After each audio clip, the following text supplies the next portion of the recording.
Hi, I'm China Forbes. You may know me best as lead singer of the band Pink Martini. I am so happy to be here with you all to celebrate community, solidarity, and strengthening families with Power of Two and the incomparable Heather McGhee.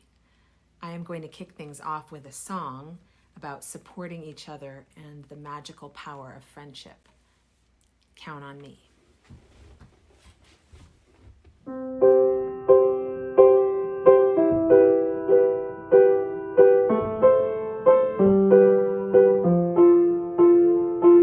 If you ever find yourself stuck in the middle of the sea, I'll sail the world to find you. And if you ever find yourself lost in the dark and you can't see, I'll be the light to guide you. Find out what we're made of when we are called to help a friend in need. You can count on me like 1, 2, 3, and I'll be there. 'Cause I know when I need it, I can count on you like 4, 3, 2, and you'll be there. You'll be there. When you're tossing and you're turning and you just can't fall asleep, I'll sing a song beside you. And if you ever forget how much you really mean to me, every day I will remind you. Find out what we're made of when we are called to help a friend in need.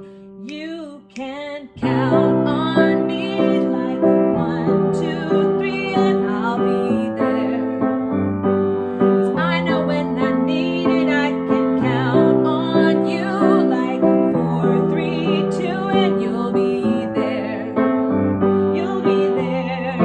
Everybody count on me like 1, 2, 3, and I'll be there. 'Cause I know when I need it, I can count on you like 4, 3, 2, and you'll be there. 'Cause that's what friends are supposed to do. Oh yeah. Ooh.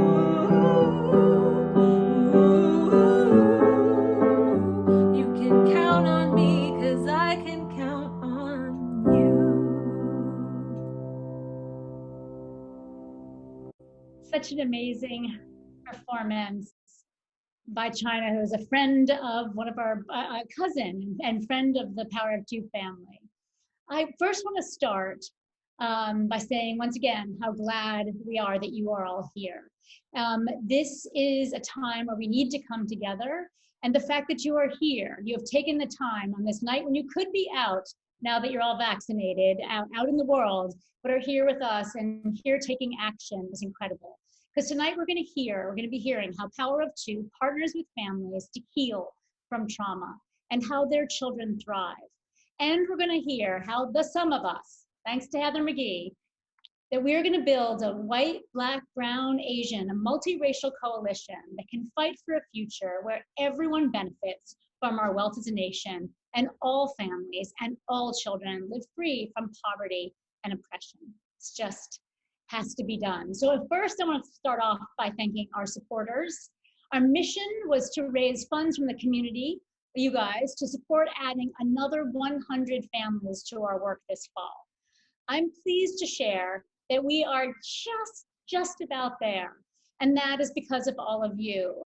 So some of you are so many long-term members of the Power of Two family, and others are completely new to us, so we're going to give you a 2-minute overview. Our mission is to nurture the inherent potential in every child and family, giving them the tools to transform their own lives and strengthen their community. We were founded 5 years ago, and we are in 3 communities. We have 27 parent coaches and have provided 60,000 plus hours of parent coaching, which has led to over 7,000 thriving children in our city. We operate in 3 different communities. We launched in Brownsville, but operate in 3 neighborhoods that are home to Black and Brown communities. that despite being in the richest country in the world, in its richest city, run by Democrats, still have a child poverty rate of over 50%. The core of our work is parent coaching. It's in-home parent coaching that focuses on what caregivers are doing right. It's positive, it's reinforcing parenting that's sensitive and responsive to babies' cues, which contributes to healing from trauma. It builds parental confidence, reduces parental depression, and strengthens the emotional bonds that support and promote children's brain architecture and social emotional well-being. As you see, it works. And in this frame, you see that we actually were able to pivot to doing it via telemedicine, which is an extraordinary development. Now, a little bit more about the science is that a majority of a baby's brain develops in the first 1,000 days of life. There's 100 billion neurons at birth. They only have 25 synapses, but by age 2 or 3, each of those neurons has 15,000 synapses. That means all the architecture is being built. And the problem is, if you experience an extraordinary amount of stress at this time, an average of every baby experiences stress, but if you experience an extraordinary amount of stress, it messes with this beautiful thing that's happened building the architecture of the brain, and it affects even the physical growth. So this toxic stress response, when it occurs continually or is triggered by multiple sources, it can have a cumulative toll on an individual's physical and mental health, and it can be so for a lifetime. But the good news is that ABC, which is the scientifically proven method that we deliver, is actually proven to develop secure attachments. And infants learn to turn to their parents in time to distress, and then confidently explore their world once soothed. Forming the secure attachment is what is critical for that healthy social emotional development. How do we do it? Our impact is because we are able to actually implement this program, and then it's effective over time. It's effective not only after the infanthood, but also for toddlers. They learn, they can express their and relate emotions, and preschoolers then show a higher level of executive functioning and vocabulary recognition. And really importantly, not only do the parents show this increased sensitivity, but decreased depression. And this is really important. It's not just what we do, it's how we do it. Our approach is intersectional. It means we take into consideration all the different factors that are affecting our family's well-being. And we have this incredible team of diverse staff members who connect our families with trusted resources for healthcare, housing, food, and diapers. And it means that we're also driving change in the community. Because we center all of this on our community voices, and we hire from the community, and our caregivers then become ambassadors and can use their voices to be involved in advocacy and change in the community. It is driving massive and different change. But I'm going to have a few of our close friends in Power of Two explain it to you a little bit better. In the first 1,000 days of a child's life, the nurturing bond they form with their caregiver becomes a window into the world, guiding them as they take their first steps in it. As babies start to grow, these healthy interactions get wired into the very circuitry of their brains, protecting them for life.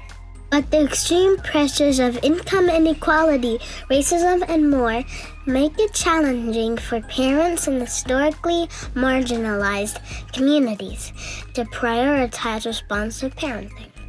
Power of Two partners with parents so that their innate abilities shine. Using ABC, a proven in-home parent coaching program, we meet with families once a week for 10 weeks to grow parental confidence, strengthen parent-child relationships, celebrate their wins, build babies' brains, and keep toxic stress at bay.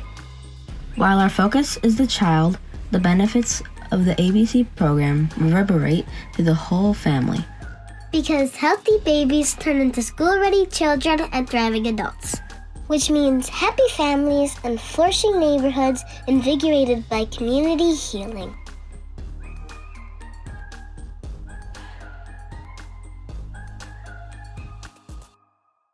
So now to the main event. We're so lucky to have a rich and thought-provoking program ahead of us with two leaders of the movement for racial equality and a brighter future for families. Heather McGhee is the author of New York Times bestseller, The Sum of Us, 10 whole weeks on the bestseller list. In her other life, she's an expert in economic and social policy. She's drafted legislation, testified before Congress, a go-to contributor for a million TV shows. She's also the former president of think tank Demos and the chair of Color of Change, the largest online racial justice organization. And Erasma, our very own executive director, a Brownsville native. She co-founded Power of Two with Ann Heller in 2015. She is a go-to for the New York community. She serves on the board of the both New York 0 to 3 network and the Citizens Committee for Children. And as we love to brag, she's also a 2020 Aspen Institute Fellow. But most importantly, both of these incredibly accomplished ladies are also mamas. Erasma, can you take it away? Carly, thank you so much for the very kind introduction, and for everyone for extending us some grace while we figured out all of the technical challenges. Heather, thank you so very much for being here and engaging in this conversation with us. Before we begin, I just want to make sure that I take a moment to share with you, if you don't already know this, and I think you might, but just in case, that you are considered a shero in our community. And many of the parents and community partners attending today reached out to me personally to make sure that I communicate to you just how much your work and voice matters and gives us hope. So thank you, because they blew up my phone, let me tell you. So I want to make sure that I communicate that to you. Oh, thank you so much. That means so much to me. Great. So Heather, your book, The Sum of Us, is interlaced beautifully with data, compelling narratives from a diverse group of people from academia, think tanks, businesses, policymakers, union workers, everyday Americans. And intertwined throughout your book is this jarring metaphor of the drain pool. And so when reading it, you know, in essence, that upholding racism created a zero-sum paradigm that has drained the pool to the detriment of all, not just communities of color, as it was intended to do, but eventually white communities as well. And you know, as you know, Power of Two, we partner with families that have been disproportionately relegated to the farthest edges of what you so aptly call the drain pool. And we have witnessed firsthand the costs of that zero-sum mentality and what that has wrought on our communities. So to start us off, can you explain the drain pool metaphor for us? Sure. Well, thank you so much, Erasma, for all those kind words, for inviting me to be a part of this really wonderful fundraiser, which is inches away from meeting its goals. So as a former executive of a nonprofit and fundraiser, I'm going to at multiple points remind everyone to dig a little bit deeper to make sure that we reach our goal of 100 families and $250,000, if I'm not mistaken, which is pretty amazing, very exciting. And particularly to Carly, who invited me to be a part of this conversation and is such a great advocate for your leadership, Erasma, and for the entire organization and its mission and purpose. I am thrilled to say that my own mother is on this call. I think she's just listening on her phone. She doesn't have her camera on, but you know, as my son's grandmother, my mother, and a woman who brought me as a child with her, as she helped, yes, hello, Dr. Christopher, sorry, I should say her name, Dr. Gail Christopher, as she was a holistic health practitioner on the south side of Chicago when I was growing up, specifically working with young mothers and children, including many children with developmental disabilities, and really pioneering ideas around the social determinants of health and so many of the values that undergird the Power of Two. I thought it was especially important that she virtually be here for this conversation. So The drained pool for me was a way to explain something that I just had grown up feeling and knowing, but didn't have a name for, which is how it is that the country that invented this concept of the American dream, the country that created the highest standard of living in the world in the middle of the 20th century and the greatest middle class the world had ever seen, had somehow turned its back on that formula and was so sort of singularly stingy to her people. And why was it that things that other people in other countries could depend on, paid family leave, universal childcare and pre-K, universal health care, a well-funded public health system, public schools that were funded in a equal way so that they didn't rely on the local property taxes and community wealth and therefore create all of these disparities and segregation. The list goes on and on. Why was it that we had stopped doing many of those things, had sort of traded away the good jobs and the economic security that were the hallmark of the American dream? And why had we failed to keep up our public goods and infrastructure and social services with the way that our families were evolving? And what did race have to do with it? And so the story of the public pool is really a metaphor for what happened when what was once a well-funded and generous public good that was nonetheless exclusive racially and segregated and for whites only, as the nearly 2,000 grand resort-style public pools were across the country that were built in the New Deal era in the 1940s. And what happened to them when the civil rights movement empowered Black families to be able to successfully advocate for their inclusion in a benefit that their tax dollars had also helped to build. And what happened across the country is that many towns and cities decided to drain their public pools rather than integrate them. Very interestingly, for me, this was a way to explain not just the loss of public goods and services, but also the way in which what was once a public good became a private luxury and a private amenity and a private cost. So that families that could afford to build a backyard swimming pool did. In fact, one of the classic and well-used ways that white-led towns and cities would get out of integration orders was they would lease their public pool to the YMCA often for $1 so that it could be a private membership-only pool. And so you had this sort of privatization, this sort of costing up of things that used to be in the public domain and public benefit.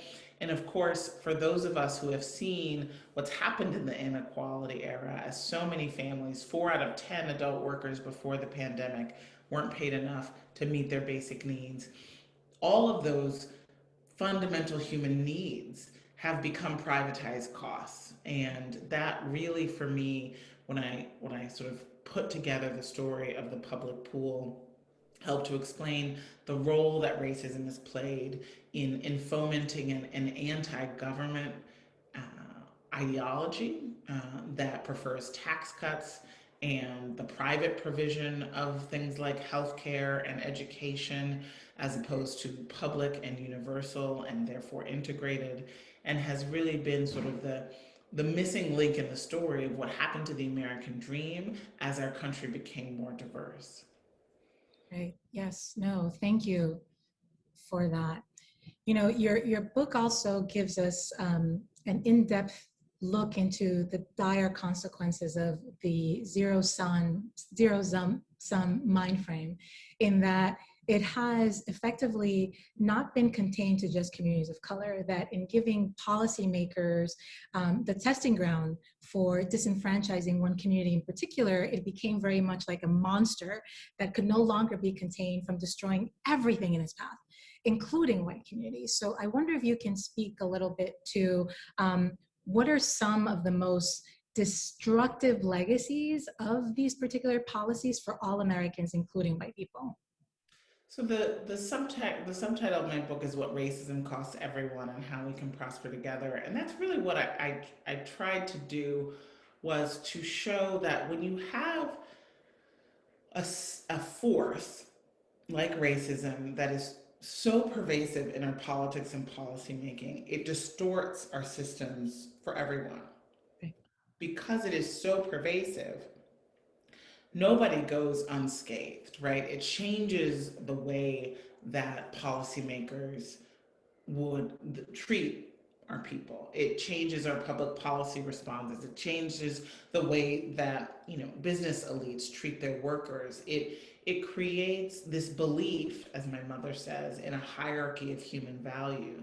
Is so shot through all of our systems that even though the sort of original mental and political and economic template was a black white one and an indigenous white one, it is something that creates this sort of scaffolding of a sense of a hierarchy of human value that makes our entire society sort of meaner, more cruel, more individualistic than it would be otherwise if we had a real sense of our common humanity, and if we hadn't had so many of our systems, you know, with racism holding the pen as the law was written.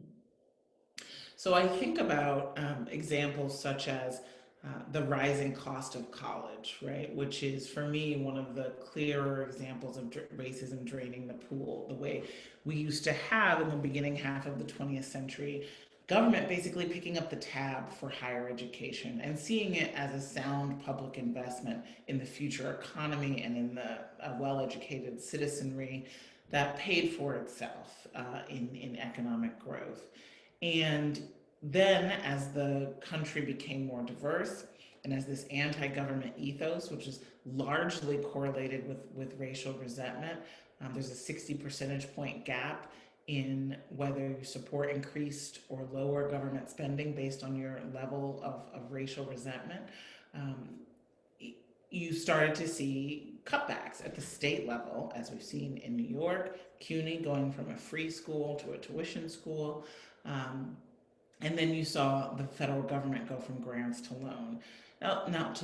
Now, that might not have been such a bad thing if a college degree was not so important, but we also then changed the rules to make a college degree the ticket to the middle class, while also pricing it out of the reach for a more diverse working class. I saw these examples of the zero sum. There's a chapter that's really at the heart of my book on the financial crisis and telling the narrative of what happened when a set of mortgage innovations that were really designed to fail and to strip wealth were tested out first on the communities that were the least respected and least protected by the financial sector and policymakers. The black and brown neighborhoods where nearly half of the refinance loans in the late 90s and 2000s were subprime, which had nothing to do with the credit scores or profiles of the homeowners. 3 and 4 times more likely black and brown homeowners were than white homeowners with the exact same credit profiles to be marketed and sold these predatory subprime loans. But because of the racist indifference that I and many other consumer advocates in the early 2000s saw up close, the sense that, well, you're seeing these high foreclosures because, you know, these people shouldn't have been able to afford a house in the first place. The problem went unchecked until it, you know, really snowballed into what we saw in the 2008 crash. I also want to say that you know, right now we're having a big conversation in the United States about family policy. Really, for the first time in a couple of generations, we've got the possibility with the Biden-Harris administration's American Families Plan to do some basic housekeeping around what, you know, the vital infrastructure that is needed for our families to thrive. And before I wrote the book, I didn't know the degree to which, like universal health care, racism was a major part of the political calculus that stopped us from winning universal childcare back in the 1970s when Richard Nixon proposed it. It was seen by Southern segregationists as part of the march towards integration, as well as, of course, the march towards women's liberation. And we know how those same forces that wanted to stop women's liberation also were very focused on maintaining a system of white supremacy. And so for me, identifying the ways in which racism has its fingerprints on so many of the self-sabotaging and dysfunctional aspects of our public policy and our business practices in the United States was actually kind of liberating, because it made it seem a lot less complex, right? There's not 1,000 different reasons why we don't have these basic nice things for our family. There's just this one outdated, wholly inaccurate, mendacious story of the zero sum, the idea that progress for people of color has to come at white folks' expense. And that is really the way in which you can see that our country would be so much fairer, more just, so much more nurturing of the next generation and responsive to the overwhelming needs of families who are struggling to make ends meet, if we can simply put aside this outdated zero-sum thinking and create solidarity dividends and cross-racial organizing that is really built on fundamental sense of connectedness and shared fate. Yeah, no, thank you for that, Heather. It's interesting.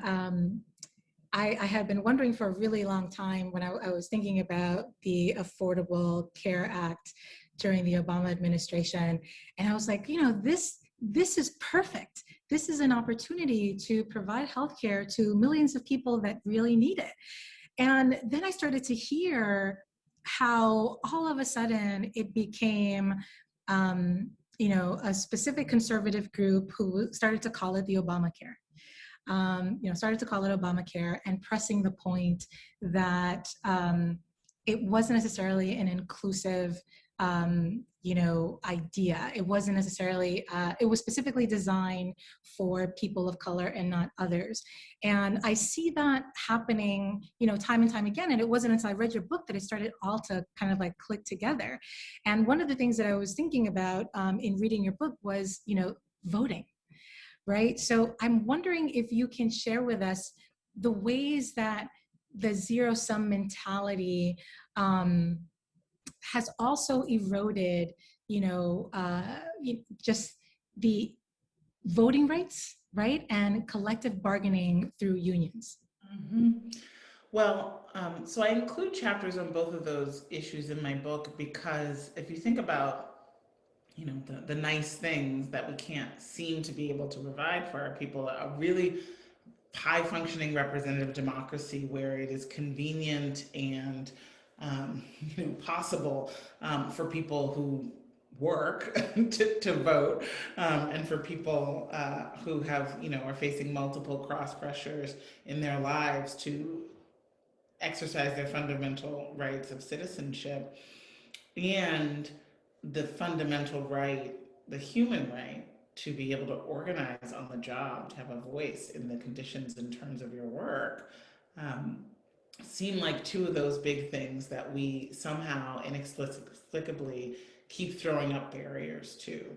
And so in the book, I talk about the ways that on the democracy side, we've really only had a multiracial democracy in this country for about 56 years since the passage of the Voting Rights Act of 1965. And so we have to recognize that our founders had this revolutionary ideal of self-governance, but they compromised their own ideals from the start in order to leave room for slavery and in order to leave room for racial subjugation. And that has been the fight throughout our history, to expand the franchise, to create, to make real that idealized vision of one person, one vote, of a government of, by, and for the people.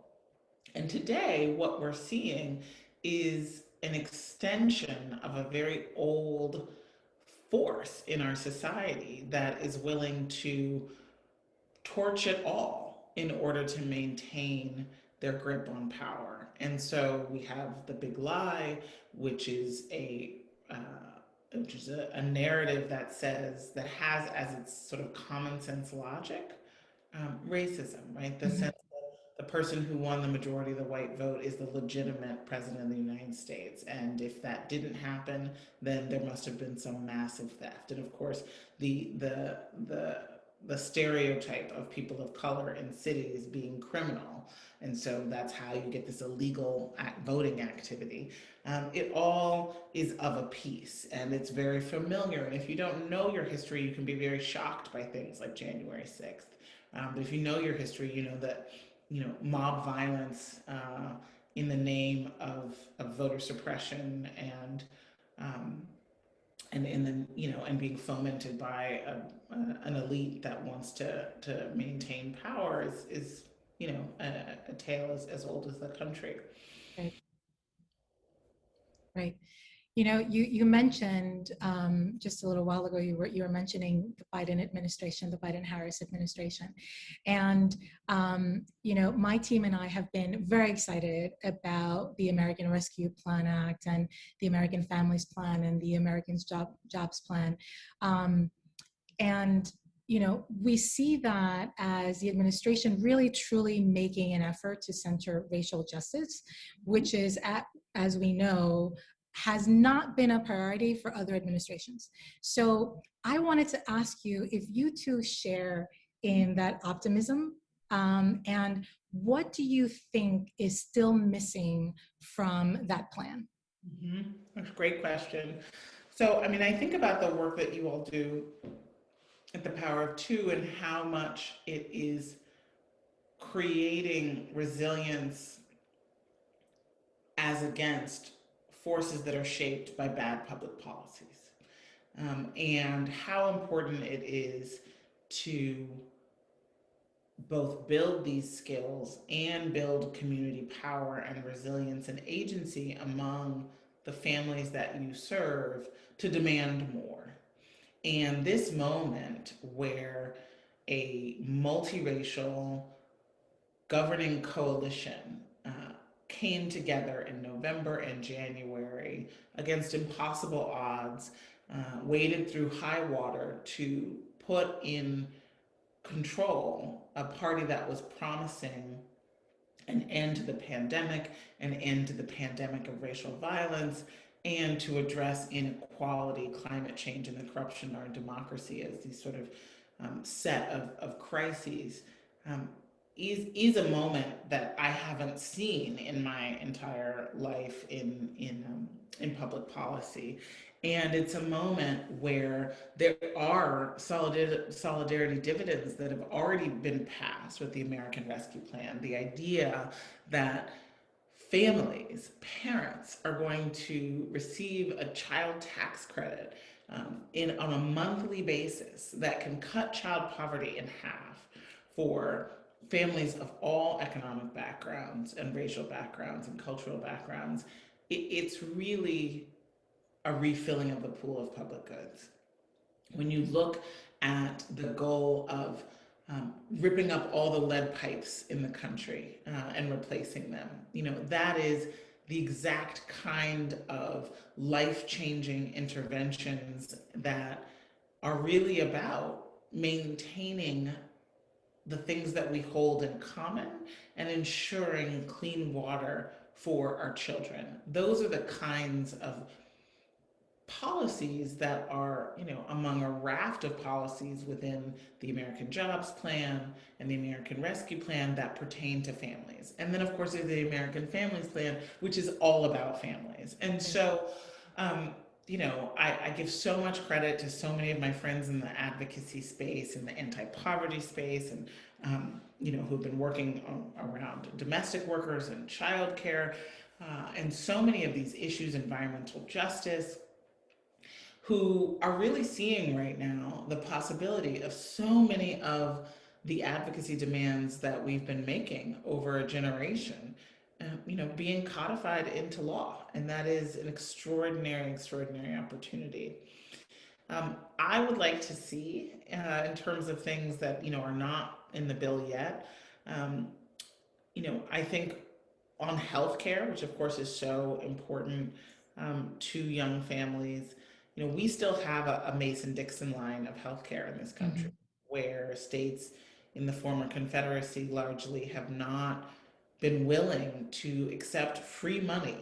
And that pot of free money was sweetened even further in the American Rescue Plan to provide public health care and public health insurance to their working class citizens.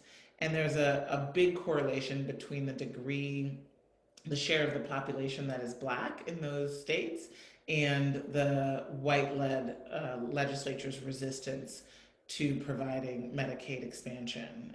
Of course, this is an issue that disproportionately impacts Black and brown people, who are disproportionately go without health care because they're refused health care benefits on the job, and suffer from unemployment and job discrimination at higher rates. And yet the largest group of the uninsured are white Americans.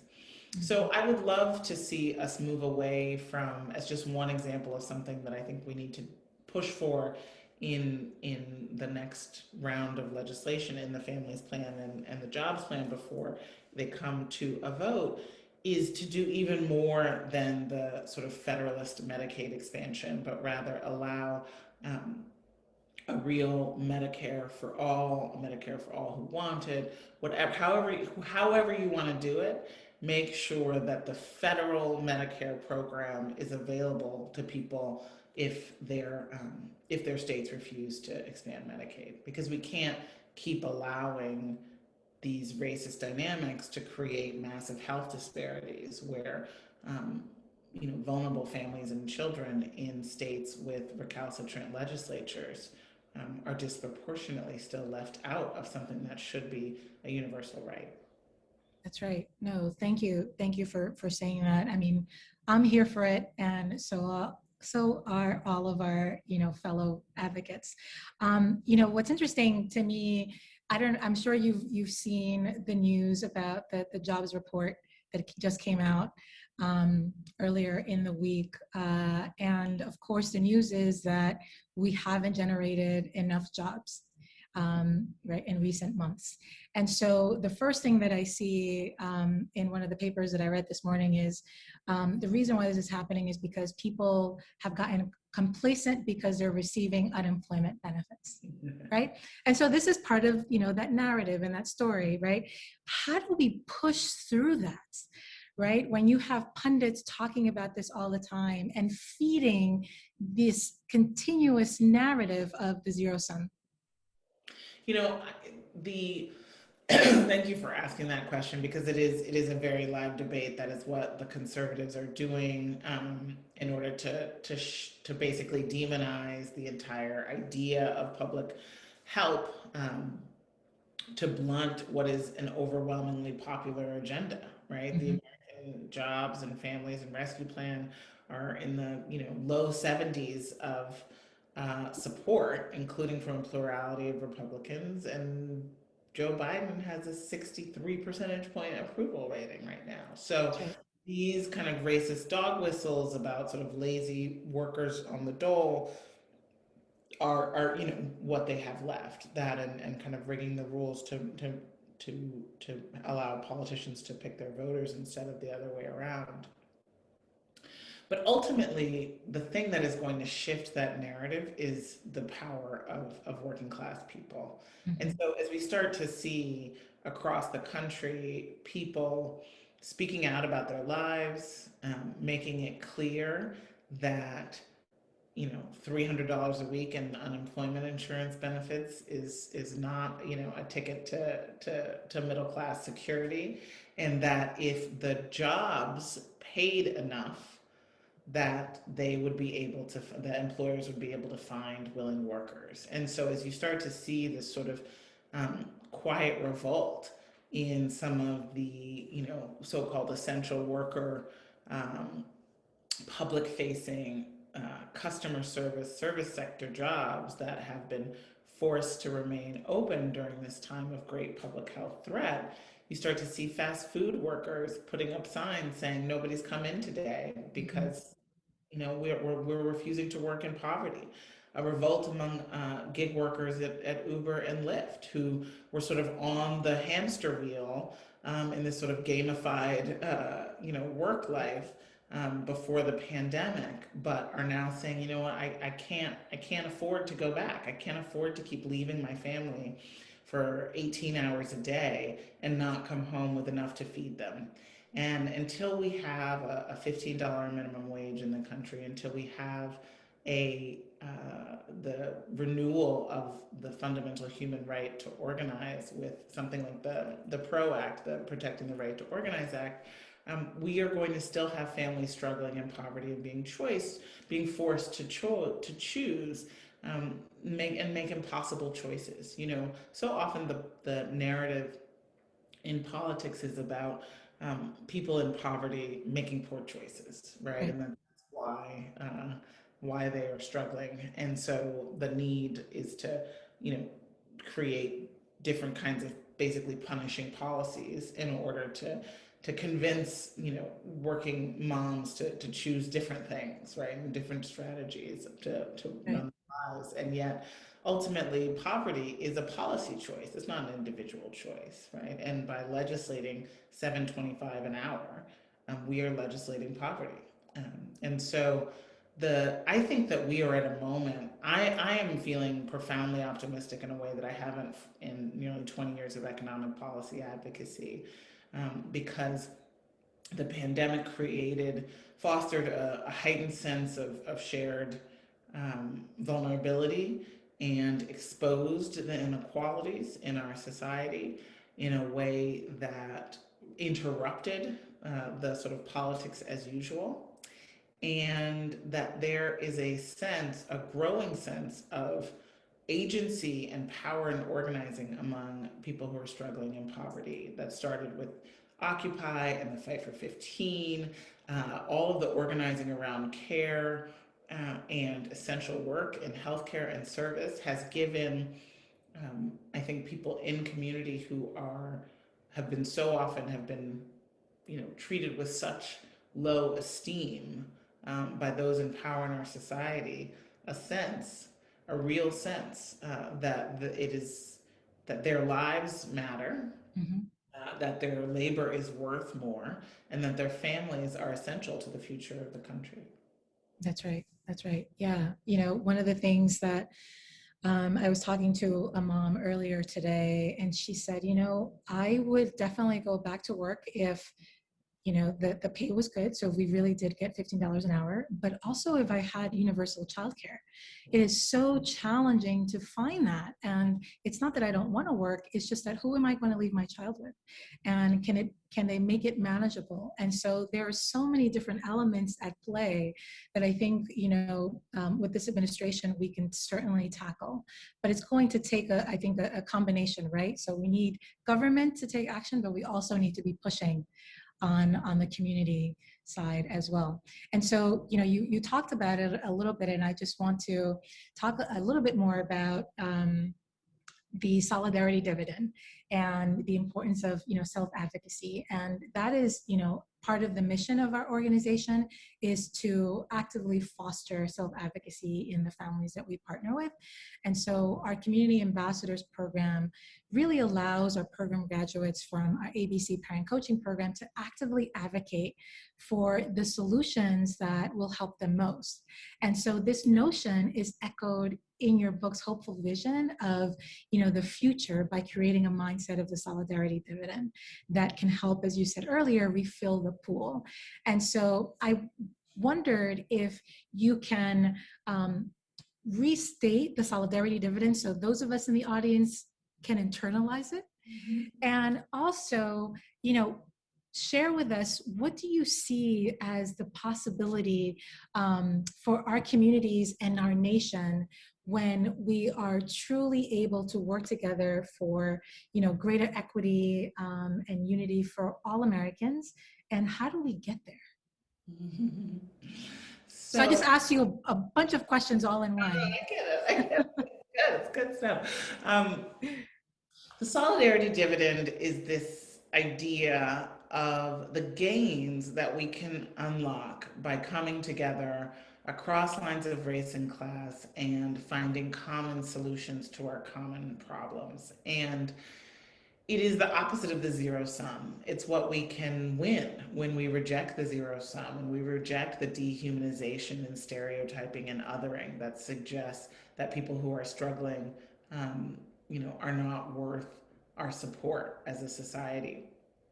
And I found evidence of these solidarity dividends across the research for my book in places like Richmond, California, where a cross-racial group had come together to kick out the Chevron 5, as they were called, on their city council, with the biggest refinery and polluter in their community, and take on Chevron and create a whole new set of community norms and community benefits agreements that have co-ops springing up all over the city in one of the most polluted and environmentally unjust places in the country.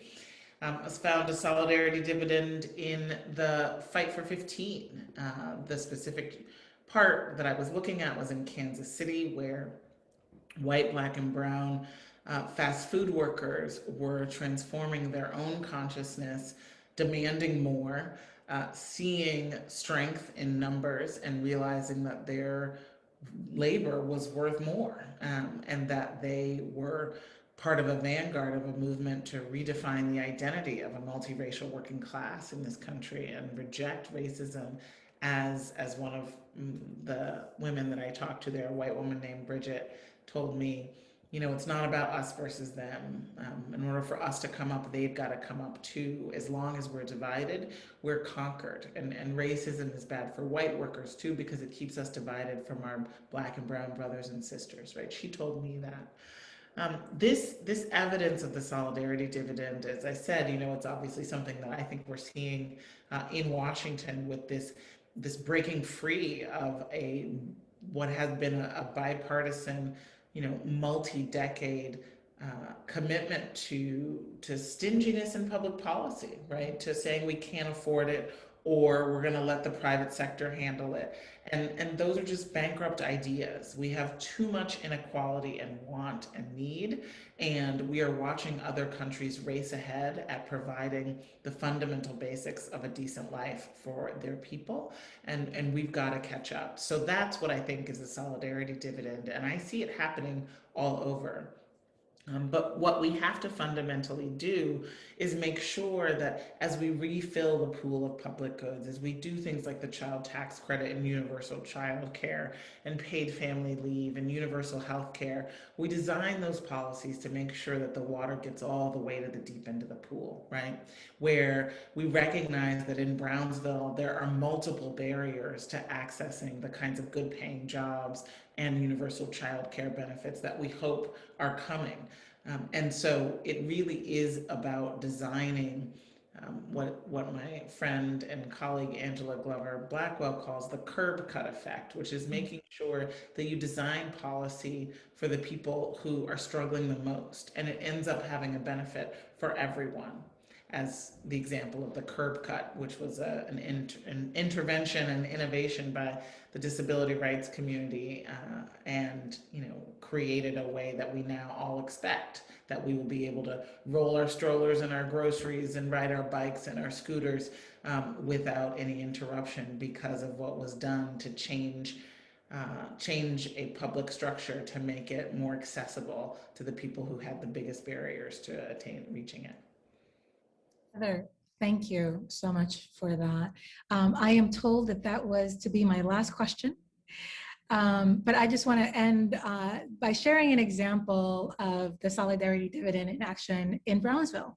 And that is that our program graduates, our community ambassador program graduates, are actively engaged in a no pipeline campaign to rid the community, not only Brownsville community, but the community of Williamsburg and Bedford-Stuyvesant and Greenpoint. And you know, there's diversity, and people are coming together across race to really push back against National Grid. And so I see it in action, and I'm very excited about the possibility that we're creating in community and what that would mean, you know, if we interlock arms with governments as well.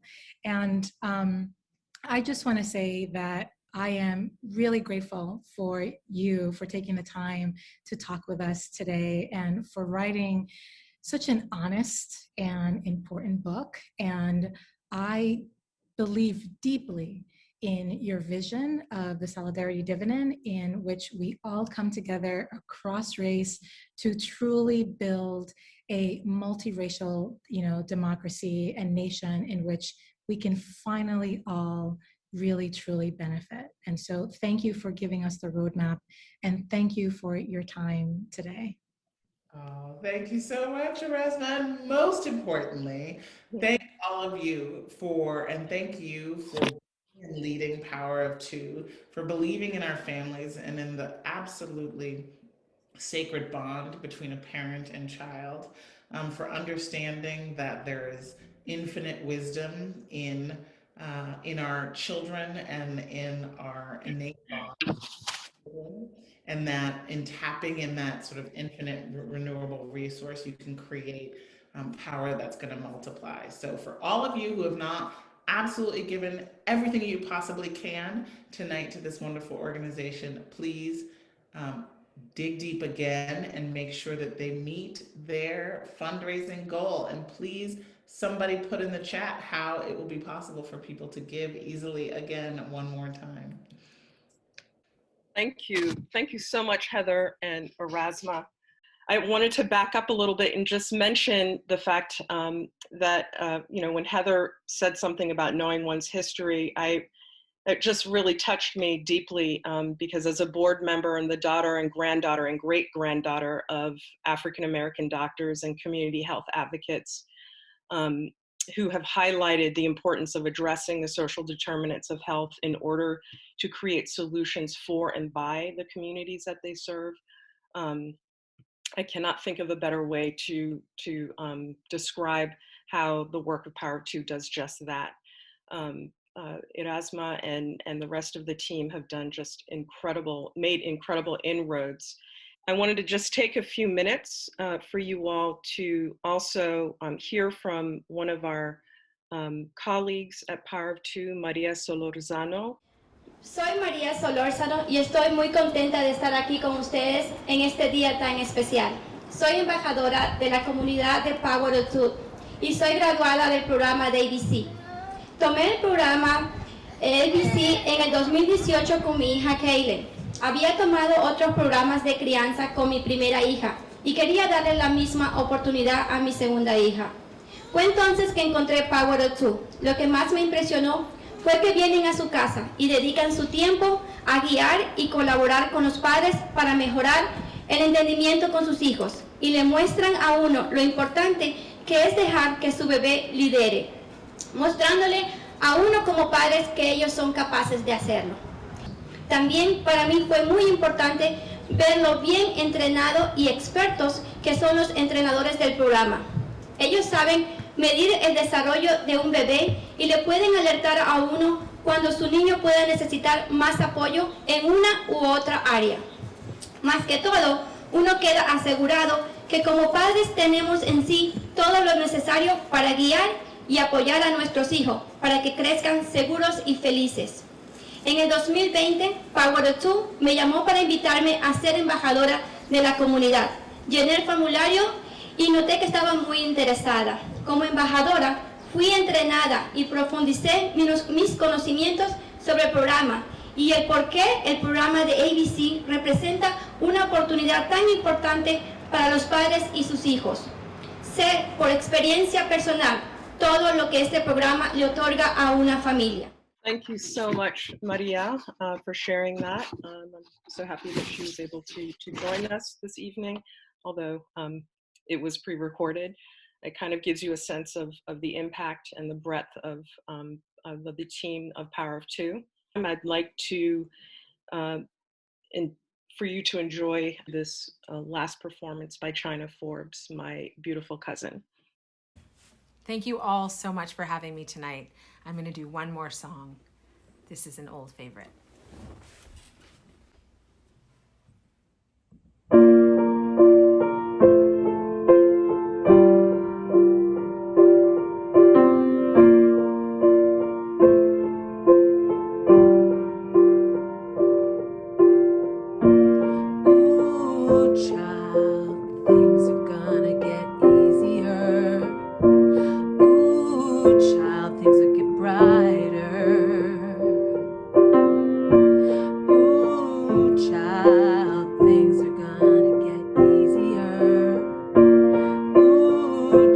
Things will get brighter.